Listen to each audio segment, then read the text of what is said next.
In college algebra, we're learning how to take a situation like you see at the bottom of the screen down here and create something like this right here. Whoops, that's a funny arrow. So what we're going to do is first just review how do you simplify this expression at the top. We need a common denominator. So I would say the common denominator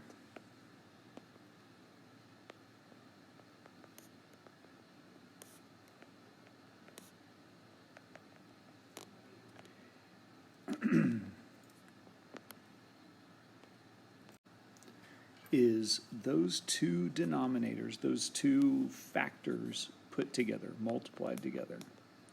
So this is our common denominator. Let me actually write that below those words because we need to work right there.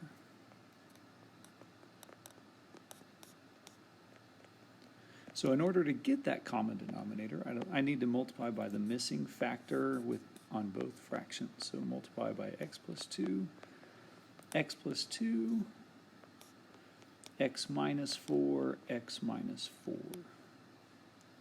And when we do that, we get something like this.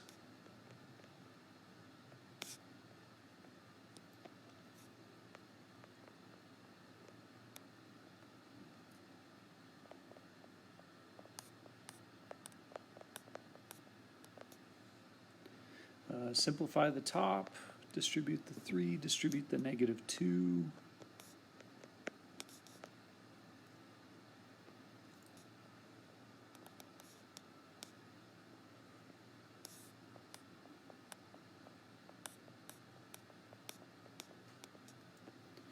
And lastly, we get something that is printed at the bottom of the screen.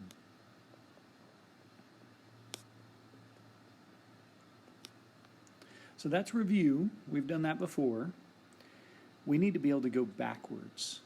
And there are quite a few steps involved. It's a lot more complicated than what we just now did. So below that problem, I'm going to write down some steps that we can use to solve it. So step number 1, whoops.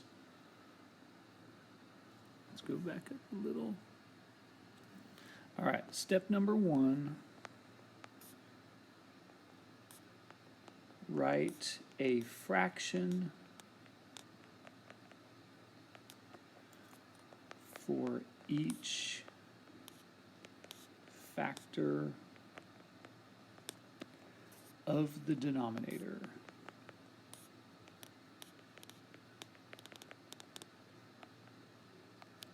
For the numerator,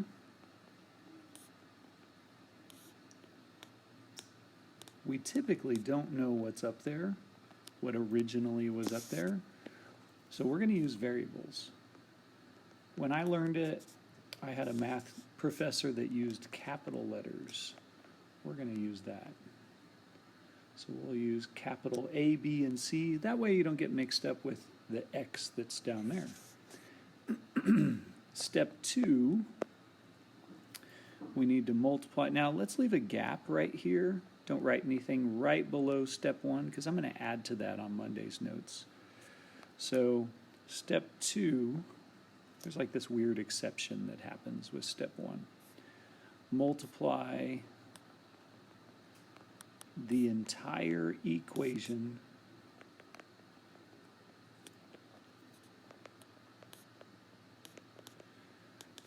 by the common denominator.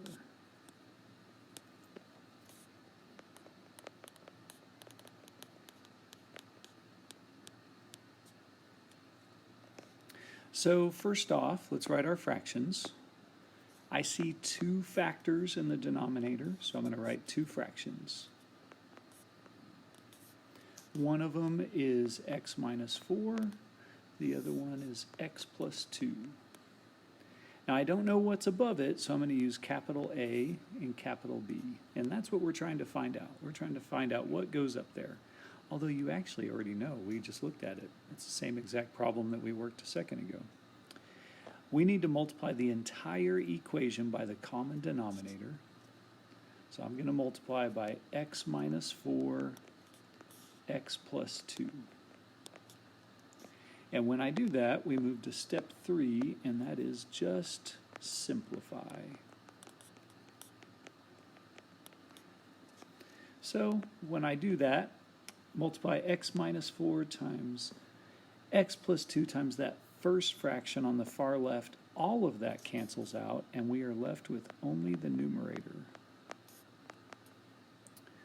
For that fraction dead center there with the a, I'm going to work that one out slow because people tend to mix up what cancels and what doesn't.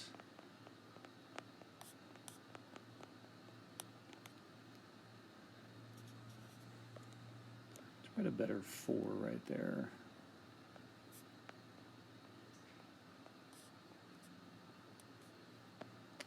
And then we have our b fraction.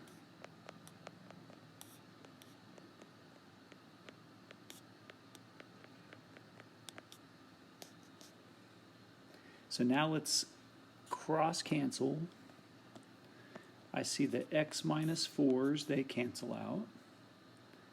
I see the x plus 2s, and they cancel out. And some people can do a lot of this in their head. Feel free to if you want. Next we have a times x plus 2 plus b times x minus 4. It cleaned up pretty nice. Distribute those, the a and the b.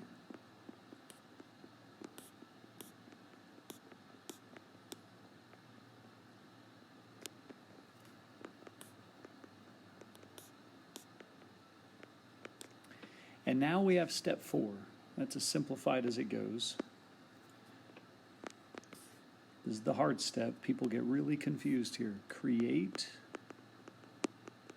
a system of equations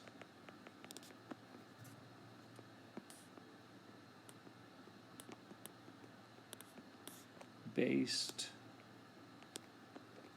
on like terms.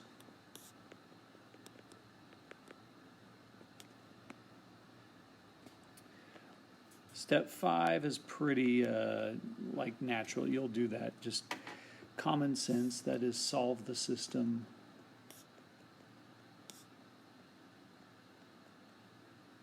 And step 6, write your answer. Write the partial fractions.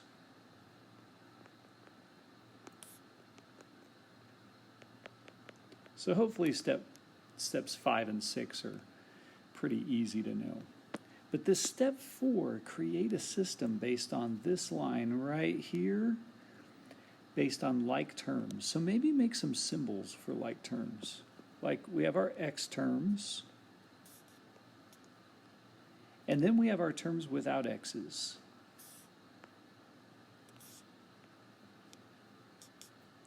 So we have 2 equations right there. That's our system. You want to write an equation based on x,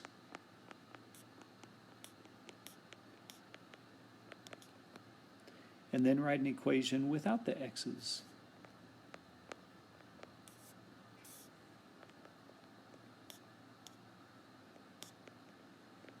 And we need to solve for a and b. Right now we have 3 unknowns, but if we have an x on every term up there, I can divide that whole equation by x, and it cancels out. So really, we can just not write the x and write 1 equals a plus b. And now we can solve this system right here. I'm going to move that arrow. I don't like it right there. Well, I guess it's okay. All right, looking at those 2 equations, the one with the 14, the one with the 1, I need to pick a variable to cancel. So we could pick a to cancel. And if I multiply this equation by -2, that's going to cause the a's to cancel out.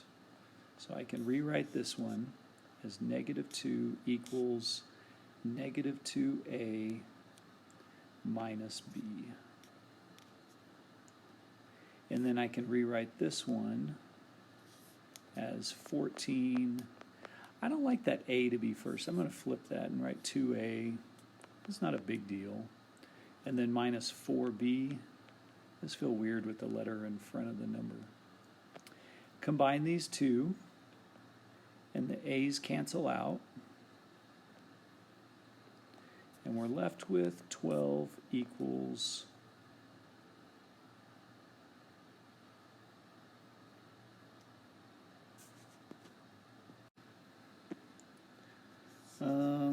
I messed up right here. Sorry, that should be minus 2b. Remember I was multiplying? I forgot that b right there. So now we got negative 6b. And b is negative 2. Let's plug in negative 2 and we can get a. So 1 equals a plus negative 2 goes in place of b, and a equals 3. So lastly, step 6, 3 over x minus 4 minus 2 over x plus 2, which is typed at the top of the screen. I hope that makes sense. Ask questions if you have them. See y'all later.